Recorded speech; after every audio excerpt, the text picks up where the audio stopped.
এখন 21 নম্বর মন্ত্র। দেবৈরত্রাপি বিচিকিৎসিতং পুরা নাহি সুবিজ্ঞেয়ম অনুরেষ ধর্মঃ অন্যং বরং নচিকেতো বৃণীষ্ব মা মোপরোৎসীরতি মা সৃজৈনম। বলছে, হে নচিকেতা, যমরাজ বলছেন, পূর্বে এই বিষয়তে দেবতারাও জানতে চেয়েছে। কোন বিষয়তে? এই যে মৃত্যুর পরে আত্মার অস্তিত্ব থাকে কি থাকে না। কেউ কেউ বলে যে সবই শেষ হয়ে যায়, আবার কেউ কেউ বলে না, এমন কিছু অস্তিত্ব আছে যা কখনো নাশ হয় না। তো এই বিষয়তে অনেক অনুসন্ধান আগেও হয়েছে, এবং তুমি কেন, দেবতাদের মতো যারা, তুমি তো মনুষ্য, তোমাদের থেকেও যারা উঁচু ক্রাইটেরিয়ার তারাও এই চেষ্টা করেছে, কিন্তু তাদেরও এটা বোধগম্য হয়নি, তারাও বুঝতে পারেনি বিশেষ। কারণ এই বিষয়টি অত্যন্ত সূক্ষ্ম, সহজবোধ্য নয়। এমনি এমনি এটি বোঝা যায় না, বুঝতে গেলে অনেক কাঠখড় পোড়াতে হয়। তুমি একটা কাজ করো, বরের তো অভাব নেই, আমি আগেও তোমার উপরে প্রসন্ন হয়ে 2টো বর তুমি চেয়েছিলে, আমি তো 3টে বর অলরেডি দিয়ে দিয়েছি, তুমি 3য় বর চাইছো। একটা কাজ করো, আমার উপর প্রেশার করো না, এটা তুমি চেও না, বাকি যে কোনো বর তুমি আমার থেকে নিয়ে নাও। যখন কোনো জিনিসের ক্রিয়া সম্পাদন করতে হয়, তার প্রথম স্টেপ থাকে সাম, বোঝানো। তো এখানে যমরাজ বা আচার্য শিষ্যকে বোঝাচ্ছেন যে তুমি ভালো গুণী ছেলে, সত্যবাদী ছেলে, একনিষ্ঠা তোমার আছে, খুব তীক্ষ্ণ মেধাবী তুমি, সব ঠিক আছে, কিন্তু কোনো কিছুই এই আত্মবিদ্যার সমকক্ষ নয়। আচার্য বলছেন, দেখো, আগে আগে দেবতারা, অর্থাৎ অনেক উচ্চ সূক্ষ্ম গুণযুক্ত ব্যক্তি, উচ্চ পদে আসীন যারা আছে, scientist, PhD, LLB, MTech, BTech, রাজনেতা, শিল্পপতি, যাদের টাকা আছে, যাদের বুদ্ধি আছে, সব টাইপের লোক, হায়ার কোয়ালিফাইড যারা, তারা সবাই চেষ্টা করেছে। জগতের এশিয়ার 10টা রিচেস্ট পিপল, তারাও হয়তো চেষ্টা করেছে, এটা উদাহরণ বলছি। এই লিস্টে আছে তারা। দেবতা বলতে সর্বোচ্চ যারা শুদ্ধতায়, সূক্ষ্মতায়, উচ্চ পদে আসীন হয়ে আছে, অ্যাচিভমেন্টে, মানে ধরে নিতে পারেন ইন্টেলেকচুয়ালস, এবং যাদের মেটেরিয়াল ওয়েলথ প্রচুর আছে, তাদেরকে ধরে নিন। তারাও চেষ্টা করেছে, কিন্তু বিশেষ সুবিধা করতে পারেনি। তো তুমি এত কিছু বুঝেছো, এরকম একজন শ্রদ্ধাবান ভালো ছেলে কেন শুধু বেকার বেকার টাইম ওয়েস্ট করবে? এই প্রশ্ন তোমার মতো তারাও করেছিল, তারা এর পিছনে অনেক সময় দিয়েছিল, কিন্তু বিশেষ কিছু বুঝতে পারেনি। কেন বুঝতে পারেনি? কারণ এই বিদ্যা সহজবোধ্য নয়,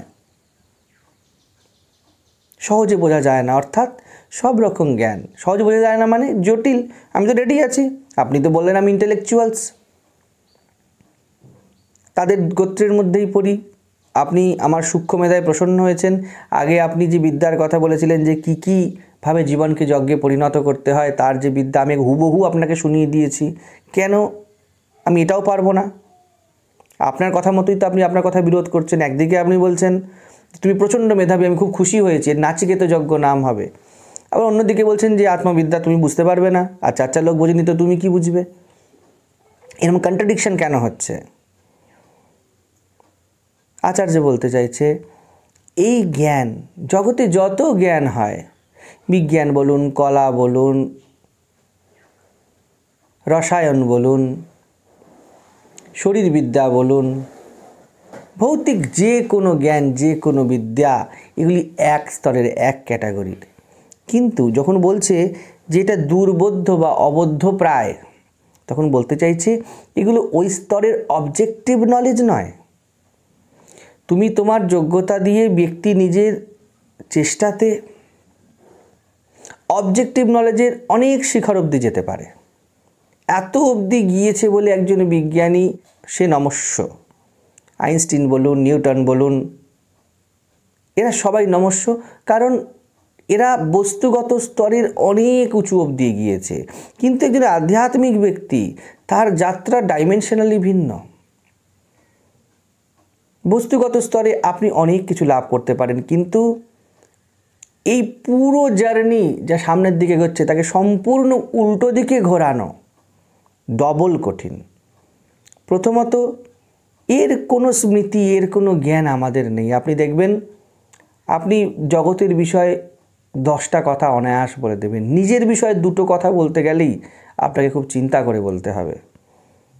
যদি থিসিস করা হয় দেখা যাবে আপনি নিজের বিষয়ে যে ডেটাটা দিচ্ছেন তার 80%ই আপনি জানেন না, জানলেও যা স্থিতিতে আপনি প্রকাশ করতে পারছেন না। কেন পারছেন না? কারণ আপনি সব থেকে বেশি প্রেডিক্টেবল নন। আপনি কালকে যেমন ছিলেন আজকে তেমন নেই। আজকে যেমন আছেন আপনার ফিউচার প্ল্যানস অন্যরকমই কিছু আছে। নিজেকে জানতে গেলে প্রথমত এই বিদ্যা সহজলভ্য নয়, অর্থাৎ আমাদের দ্বারা, আমাদের শরীর মনের কনফিগারেশন দ্বারা এই বিদ্যা সমর্থিত নয়। শরীর মন যেন একরকমভাবে দেখে অভ্যস্ত, চোখ বাইরে দেখে অভ্যস্ত, কান বাইরে শুনে অভ্যস্ত।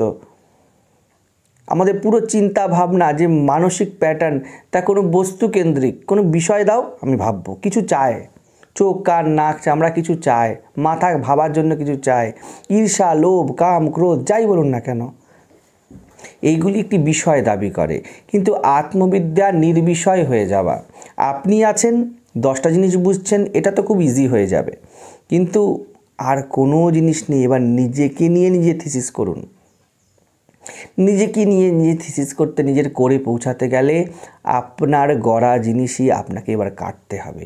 এটা ডবল কঠিন হয়ে যায়।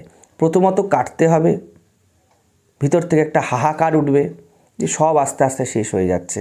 কারণ আপনি দেখবেন আপনি যা জমিয়েছেন তা কোনো কিছু আপনার নয়, কোনো কিছু কোনো কালেই স্থায়ী ছিল না। আপনি শুধু ভ্রম রেখেছেন যেগুলি স্থায়ী আপনার পাশে আছে।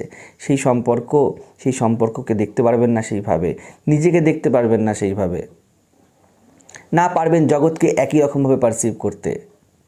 সম্পূর্ণ পারসেপশন আপনার ঘুরতে থাকবে। প্রথমত এই পথ একদম অচেনা পথ, আর দ্বিতীয়ত এতে জ্বালা ওঠে ভিতর থেকে। তো এই আত্মবিদ্যা সম্পূর্ণ ভিন্ন। এই জন্য বলছে যে এই বিদ্যা অত্যন্ত সূক্ষ্ম এবং সহজবোধ্য নয়, কঠিন এই কারণে, কারণ সামনের লোককে আপনি তো শ্যুট করে দেবেন, কিন্তু যখন নিজের মাথায় বন্দুক রাখতে হয় তখন তার আগে অনেক রকমের তৈয়ারি চাই। এমন কিছু চাই যা দেহের থেকে বড়। চট করে একজনকে প্রবৃত্তিগতভাবে গুলি মেরে দেওয়া সোজা, একটা টেম্পটেড সিচুয়েশানের মধ্যে আপনি সেটা করে ফেলতে পারবেন। কিন্তু যে ব্যক্তি নিজের মাথায় বন্দুক থেকে সুইসাইড করে তার আগে ধীরে ধীরে ধিকি ধিকি অনেক প্রস্তুতি চলে, চট করে তা হতে পারে না। সেরকমই ধর্মের ক্ষেত্রেও আপনি নিজের মধ্যে একটা ধার্মিক গন্ধ এনে ফেলতে পারবেন। কিছু দূর অবধি নৈতিকতা, বিধি, পদ্ধতি সব আপনি করতে পারবেন। একদিকে আপনি মেটেরিয়াল অ্যাচিভার, অন্যদিকে আপনি ধার্মিক, আপনি সেজে যেতে পারবেন। কিন্তু এই ব্রহ্মবিদ্যা এই স্তরের নয়। ব্যক্তি সম্পূর্ণ ব্যক্তিত্বের আহুতি দাবি করে এই বিদ্যা। সেই জন্য যমরাজ বলছেন যে এতে ফুল অফ রিস্ক আছে, ফুল রিস্ক। প্রথমত আপনি অনেক চেষ্টা করে নিজের সাথে লড়তে পারলেন না। নিজের সাথে লড়া সব থেকে বেশি কঠিন। জগৎ জয় আপনি করতে পারেন, কিন্তু যত দূর অবধি এই প্রশ্ন আপনার মধ্যে রিমেইন আছে যে হু অ্যাম আই, আপনার কোনো লড়া শেষ হয়নি। অন্তর আপনাকে শান্তি, পিস সার্ভ করবে না। করে দেখুন, করে দেখবেন কি যা যা করেছেন তার মধ্যেই এখনই দেখুন যা ভেবে যেগুলি এনেছিলেন জীবনে সেই ভাবনাগুলো পূর্ণমূর্তি পায়নি, কোথাও খিঁচ থেকে গেছে, এবং ওই খিঁচ থেকে নতুন নতুন যন্ত্রণার বিপদের সূচনা হয়েছে। ভেবেছিলেন এক, হয়েছে আর এক। সে আমরা বলি না, আমরা ভাবি এক হয় আর এক। সবার সাথে এটা ঘটে। আপনি যে প্রজেক্টকে কমপ্লিট করেও ফেলেছেন, বলবেন না মহারাজ কিছু কিছু প্রজেক্ট আমি কমপ্লিট করেছি, দেখুন ওই প্রজেক্টের ফলাফলে যে জীবন আপনি চেয়েছিলেন সেই জীবন আপনি পাননি। যদি সেই জীবন পেয়েও থাকেন ওই প্রজেক্ট ওয়াইজ, তাহলে তার সাথে ফ্রি প্যাকেজে যন্ত্রণা এবং নতুন নতুন বিপদ, আনপ্রেডিক্টেবল রিস্ক যা কল্পনাও করেননি তা জীবনে এসে ছুটেছে। এরকম কেন হয়? এরকম এই জন্য হয় কারণ এই স্তরটাই এই রকম। ব্যক্তি নিজের অন্তর্নিহিত বিদ্যা, অন্তর্নিহিত অস্তিত্বকে না জেনেই কর্ম করেছে। কিসে তার শান্তি হবে সে না জেনেই কর্ম করেছে, সেজন্য শান্তি হয়েও হয়নি। এই চুলাম কিন্তু হলো না। এখানেই এত দূর অবধি জাগতিক বিদ্যা গিয়ে হেরে যায়। বলছে টাইম ওয়েস্ট কেন করবে? তুমি অন্য কিছু চেয়ে নাও, অর্থাৎ অন্য কিছু হতে চেষ্টা করো। সাধুই কেন হবে? এরকমই একই স্তরের প্রশ্ন। কেন সন্ন্যাস কেন নিতে যাবে? আমাদের কাছে আসলে আমরা এই প্রশ্নই করি, কেন, কি কারণে? কি উত্তর আছে তার কাছে? কারণ যখনই এগোবে এই প্রশ্নের উত্তর তার কাছ থেকে তার জীবন চাইবে। যদি আগে থেকে এটা সর্ট আউট না করে তাহলে অনেক সময় বেকার নষ্ট করছে সে। বড় কারের চাই।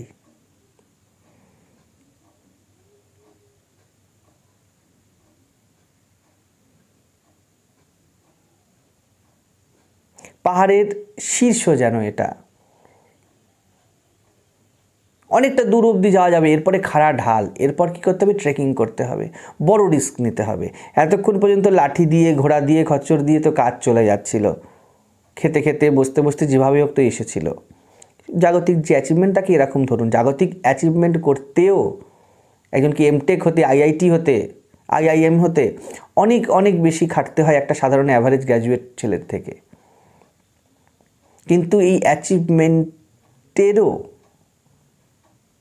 অনেক অনেক উপরে আত্মজ্ঞান। ধরুন এত অবধি ঢাল ঢাল ঢাল এসেছে, আপনি কষ্ট হয়েছে উঠতে, খাড়া ঢালে উঠতে কষ্ট হয় তো, এইবারে একদম সোজা। এখন শুধুমাত্র হুকিং করতে হবে আর ট্রেকিং করতে হবে। বেড়ে গেল না খতরা? বহু বহু গুণ। একটু দড়ি ছিঁড়বে, আপনি নিচে পড়ে চৌচির। আত্মজ্ঞান এইরকম। আমি ভয় দেখাচ্ছি না, অর্থাৎ ভিতরের যে যন্ত্রণা জ্বালা, তাকে মেটাতে আমরা বিভিন্ন মলম এই এত অবধি ঢালে করে নিই। আমি লেখাপড়া শেখা, আমি শিক্ষিত, আমার স্ত্রীকে দেখতে ভালো, আমি হ্যান্ডসাম, আমি লম্বা চওড়া আছি, শরীরে বিশেষ রোগ নেই, এত অবধি সব ঠিক আছে। কিন্তু যখনই প্রশ্ন এসে যাবে, দেখ নিজের অন্তরের অবস্থা কী, হতে পারে তুই এত কিছু অ্যাচিভার, কিন্তু ভিতর থেকে তুই একটা শিম্পাঞ্জির মতো, একটা গরিলার মতো। হিংসা তোর ভিতরে এত বেশি আছে, ঈর্ষা এত বেশি আছে, ক্রূরতা এত বেশি আছে, স্বার্থপরতা এত বেশি আছে। এত কিছু সাজার পর যদি ভিতরটাকে এরকম দেখেন, যে দেখিয়ে দেবে এবং যেই পদ্ধতিতে দেখিয়ে দেবে আপনাকে, আপনি সবার আগে চেষ্টা করবেন তাকে ঢাকতে। বড় গ্লানি, বড় লজ্জা উঠবে।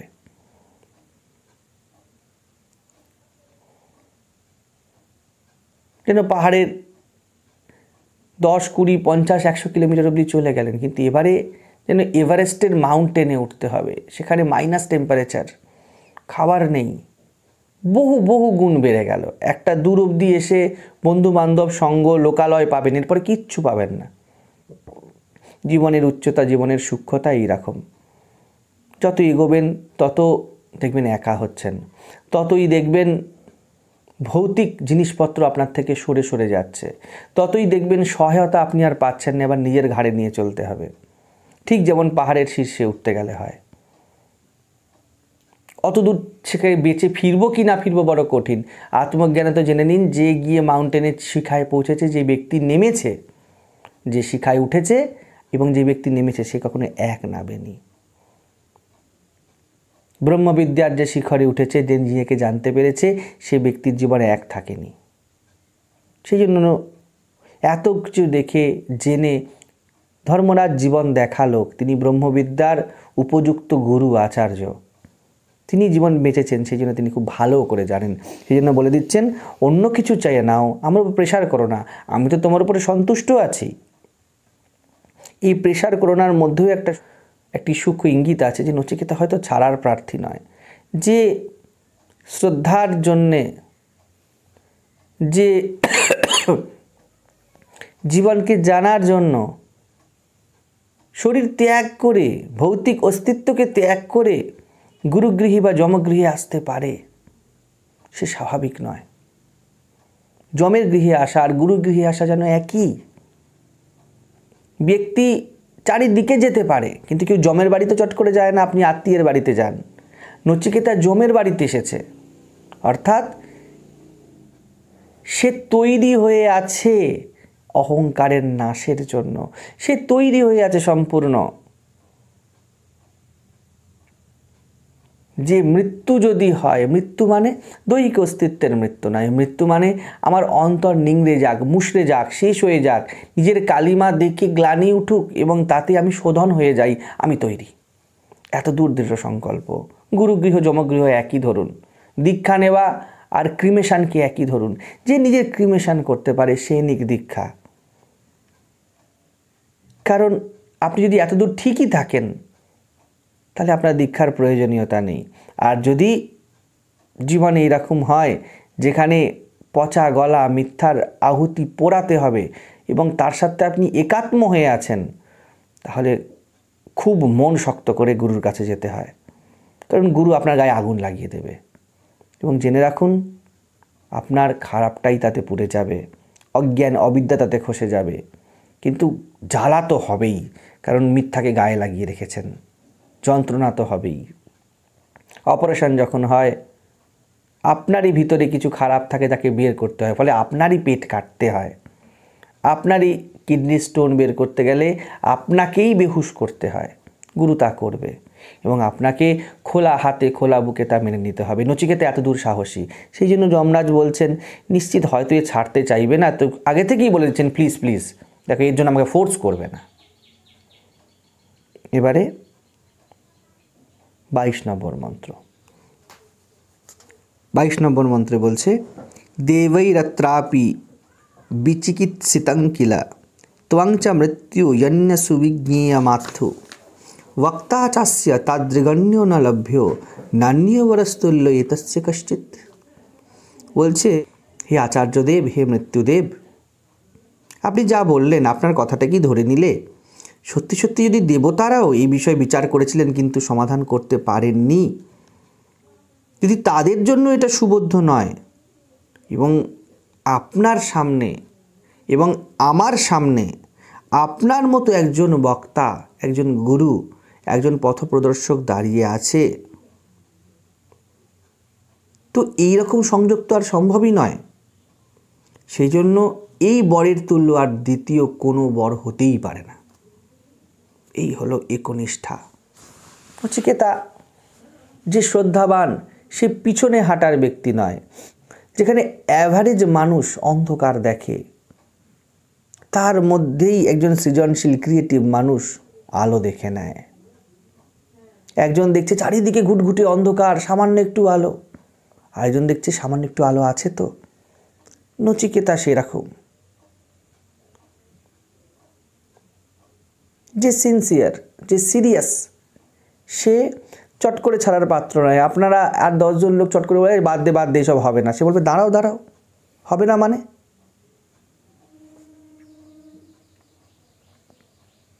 যেখানে অসার তার মধ্যে থেকেও যে সার বের করে নিতে পারে। দরকার তেল, সামনে পড়ে আছে সর্ষে, লোকে বলে দূর এইসব হয় নাকি। যে বুদ্ধিমান সে সর্ষের থেকে তেল বের করার ব্যবস্থা করে নেবে। হাতের সামনে যা আছে তার সর্বোচ্চ ব্যবহার করার মতো বুদ্ধি থাকতে হবে আপনার। আমরা সংসারী বলি হয় না হয় না, এইখানে হয় না সেখানে হয় না। আশ্রমে এসে দেখুন একটি আশ্রমের কত রকম সমস্যা থাকে, তার মধ্যেই এরকম ব্রহ্মবিদ্যা নিয়ে বাঁচতে হয়। যদি জীবনে এর মধ্যে হার্ডেলসই না থাকে, জীবন নিজেকে প্রকাশই করে না। আমরা একটা আকাশ কুসুম কল্পনা করে রেখেছি, যখন হার্ডেলস থাকবে না তখন কিছু করব। নচিকেতাকে দেখুন, উল্টোই রং ঢং তার। সে বলছে যদি এই বিদ্যা এত কঠিন হয়, আমরা চট করে কি বলি, যেখানেই কঠিন, যেখানেই সুবিধার অভাব, যেখানেই দেখা যাবে খাটাখাটনি করতে হবে, সেখানেই আমরা বলি ঠিক আছে ঠিক আছে ঠিক আছে, অন্য একটা কিছু করে নাও। নচিকেতা এরকম নয়। নচিকেতা বলছে খাটাখাটনি করতে হবে মানেই নিশ্চিত জিনিসটি উৎকৃষ্ট, নাহলে এত লোক চেষ্টা করেছে পায়নি কেন? জগতে এত বড় বড় অ্যাচিভাররা বসে আছে, তারা শান্তি লাভ করতে পারেনি কেন? অন্তর থেকে সন্তুষ্ট নয় কেন? স্থির নয় কেন? পূর্ণ নয় কেন? নিশ্চিত এই স্থিরতা, পূর্ণতা বড় দুর্লভ জিনিস। আম্বানি থেকে শুরু করে বড় বড় যারা অ্যাচিভাররা আছে, তারা বসেও যে শান্তি পায়নি, তাহলে ভাবো নচিকেতা, শান্তি কত বড় জিনিস। সবাই খুঁজছে, দাও দাও দাও, আমাকে পূর্ণ করে দাও, আমাকে তৃপ্ত করে দাও, কেউ পাচ্ছে না। তাহলে নিশ্চিত এই পূর্ণতা, তৃপ্তির মধ্যে কিছু আলাদাই আছে। নচিকেতা সুবিধা দেখে গলে যায় না, স্থির লক্ষ্য এবং লক্ষ্যের দুর্লভতা বুঝে নেয়, এটাই শ্রদ্ধা। আমরা ভাবি আশ্রমে যাচ্ছি, গিয়ে একটুখানি খিচুড়ি খাবো, একটু কথাবার্তা বলবো, আমি ধর্মকর্ম খুব হয়ে গেল। শ্রদ্ধাবান ব্যক্তি এরকম নয়। শ্রদ্ধাবান ব্যক্তি বলে, অতি দুর্লভ, কাজের ফাঁকে গিয়ে সময় পেয়েছি, এখন যা বুঝছি তাকে খুব ভালো করে বুঝবো, জানবো। যেটুকু সময় দিতে পারছি সেইটুকু সময়তে প্রাণপাত লাগিয়ে দেব। কারণ 7 দিনের মধ্যে এই 6 দিন তো ব্যর্থ কাজে চলে যাচ্ছে। একটা দিন যেন জমিয়ে এনে বাকি 6 দিনকে আরও উন্নত করতে পারি। ওই একটা দিন তো ছাড়াই যাবে না। আর আমরা কি করি? বহু লোক আছে যারা বলে, আজকে এই কাজটা পড়ে গেছে, কালকে পরীক্ষা পড়ে গেছে, তারপরের দিনেই পড়ে গিয়েছে। আমাদের কিছু পড়েই যায়। বুদ্ধিমান ব্যক্তি বলে, একটা দিনই তো বাঁচছে ঠিক কাজের জন্য। এই একটা দিনকে কিভাবে এমনভাবে ইউজ করব যাতে বাকি দিনগুলোর থেকেও আমি সময় বের করতে পারি। শিখে আসতে হবে সেই জ্ঞান, শিখে আসতে হবে সেই টেকনিক, কৌশল।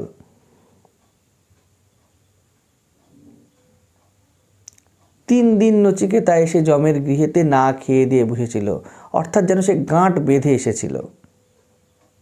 সব কাজ পরে, আগে মূল কাজটি করতে হবে। বুদ্ধিমান ব্যক্তি যদি আপনি হন, যদি আপনি গৃহস্থ হন, যদি আপনি সাধু হন, ব্রহ্মচারী হন, যেই হন না কেন, আপনি দেখে নেবেন জীবনের যে মূল কাজটি কি, এবং তার জন্য যে সময় অ্যালোটেড, তাতে কখনো আপনি এদিক ওদিক হতে দেবেন না। পুরনো দিনের সাধুদের দেখা যেত, এখনও দেখবেন সাধুরা সেই বলে না, জাতে মাতাল তালে ঠিক। তাদের যাই ঘটে যাক, তারা জীবনের যে মূল কেন্দ্রীয় যে ভজন সাধন, তা ছাড়ার পাত্র নন।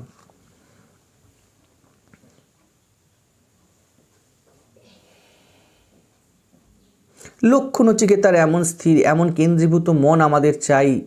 নাওয়া খাওয়া ভুলে সব কিছুর আগে সত্য, সব কিছুর আগে গুরু, সব কিছুর আগে গুরুর আদেশ, সব কিছুর আগে জীবনের কৃতকৃতার্থতা, বাকি সব পরে দেখা যাবে। নচিকেতা বলছে, দেবতারাও এই বিদ্যা জানতে পারেনি, অর্থাৎ বড় বড় মানুষও এটা বুঝতে পারেনি, তাদেরও জিজ্ঞাসা পূর্ণ হয়নি। তাদের অর্থাৎ আত্মজিজ্ঞাসা বড় দুর্লভ। অনেক কিছু পেয়েছে সবাই, কিন্তু পেয়েও যেন সে নিজেকে পায়নি। অনেক সুরে গান গেয়েছে, কিন্তু নিজের হৃদয়ের বীণার সাথে তারা টিউন হতে পারেনি। অনেক কিছু দেখেছে, কিন্তু নিজেকে কখনো আয়নার সামনে পরিষ্কারভাবে দেখেনি। অনেক দূর অবধি গিয়েছে, কিন্তু পাশের ঘাসের ঘ্রাণ তারা পায়নি। নিশ্চিত এগুলি জীবনের দুর্লভ প্রাপ্তি। সাধারণ মানুষ মনে করে, যত দূর যাব, যত বড় হব, যত বড় ফ্ল্যাট হবে, যত বেশি সম্পর্ক হবে, যত লোক আমার পায়ের তলায় থাকবে, তত বেশি আমি জীবনে জিতে গিয়েছি।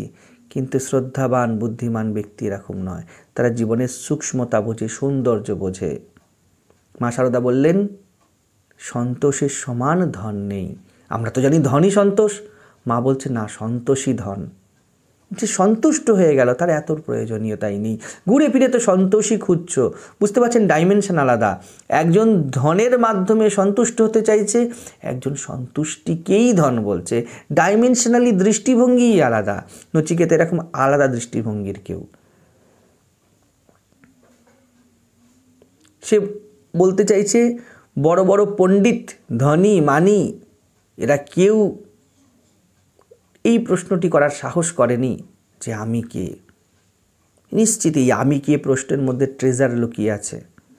কারণ ভিড় তো সুবিধায় হাঁটে। ভিড় যেদিকে যাচ্ছে সেই দিকের মধ্যে নিশ্চিত সুবিধা আছে, এবং জিনিসটা জল মারাই হবে। প্রচুর লাইন খিচুড়ির, সেই খিচুড়ি ধরেই উৎকৃষ্ট হবে অত। যা সবাই করছে, তার সুবিধার পথ, ভেড়ার পাল একসাথে যাচ্ছে, বাঘ একা হাঁটে।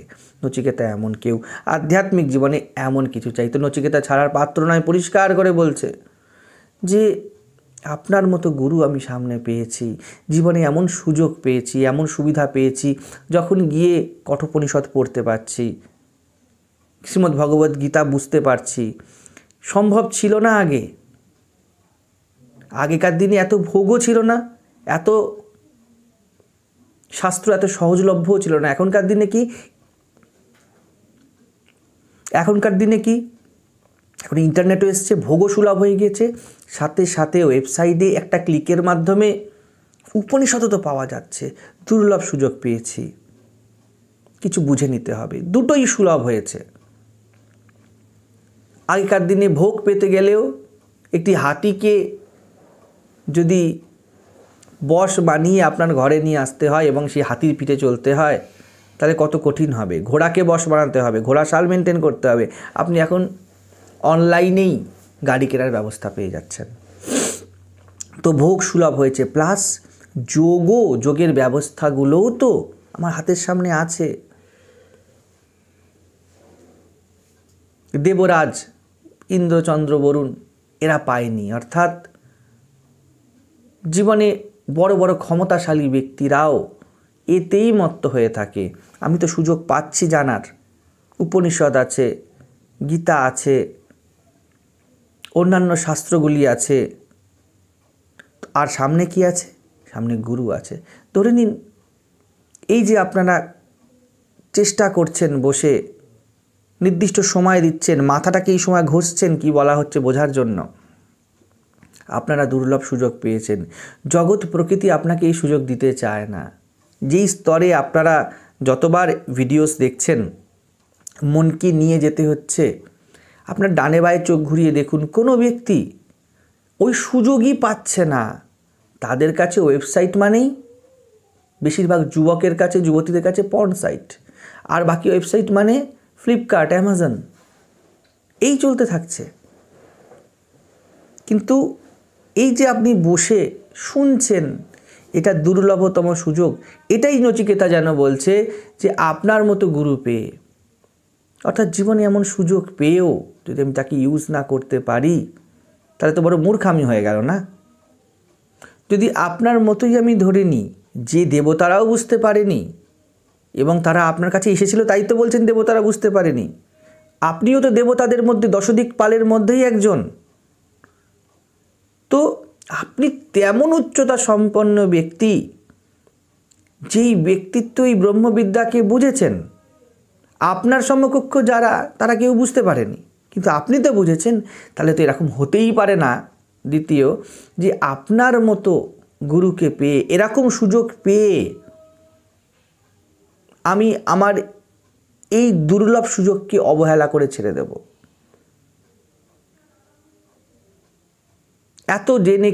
এত কিছু জেনে বুঝে, এত কাছে এসে, এত দাম দিয়ে ফিরে যাওয়ার পাত্র আমি নই।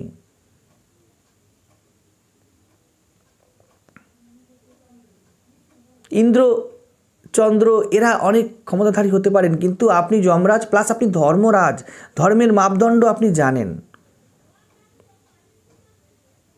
তো এরকম সুযোগ পেয়ে, এইরকম বরদান আমার সামনে এসে গিয়েছে, আমি কি করে ফিরে যাই? নচিকেতার শ্রদ্ধা যেন বেড়ে গেল। অ্যাভারেজ মানুষ হতাশ হয়, 4 দিনেই তারা ধর্ম লাভ করতে চায়, যে তাড়াতাড়ি কী হবে বলো। এখানেও বিভিন্ন মানুষ আছে, তারা বলে কি করে যেন একটা চেষ্টা, যে তাড়াতাড়ি করে গিয়ে একটা সেলের মধ্যে ঢুকে যাবে, এবং তাদের কল্পনা একটা থাকে যে এর পরে গিয়ে চিরশান্তি কিছু হবে।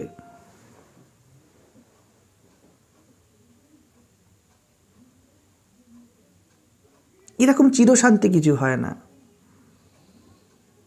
শান্তি, পূর্ণত্ব এমন সম্পদ যা জীবনের সব থেকে বড় ধনীরাও পায় না, এবং এর জন্য আপনাকে ধৈর্যশীল হতেই হবে, এর জন্য আপনাকে শ্রদ্ধাবান হতেই হবে। জীবনে যদি এমন সুযোগ পান, যখন শাস্ত্র গুরুর সান্নিধ্য পাচ্ছেন, জীবনের গভীরে প্রবেশ করতে পারছেন, সেই সুযোগকে হাতছাড়া করবেন না।